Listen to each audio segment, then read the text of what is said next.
అది మంది కాదమ్మో మంది కాదు. మంది వెళ్ళిపోతాను. జాను వాళ్ళ ఇల్లు అది, మన ఇల్లు కదమ్మో. మాది. నేను ఆడుకుంటాను. ఇక్కడ ఆడుకోమ్మా. ఇక్కడ ఆడుకోను. ఎక్కడ?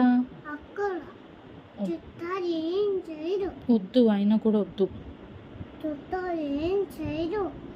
ఏం చేయరు, అయినా వద్దు. కొంచెం సేపు అయ్యాక వెళ్దు కానీ. ఓకే, ఇప్పుడు వద్దమ్మా. చుట్టాలు చుట్టాలు వెళ్ళిపోయాక వెళ్దు కానీ. ఓకే, ఫోటో ఎవరిది నువ్వు చెప్పు. ఎవరిది ఫోటో? ఎవరిదోనా? ఓకే, ఎవరిది మమ్మీ? చెప్పు నువ్వు. బాబుది. బాబుది కానీ నీది.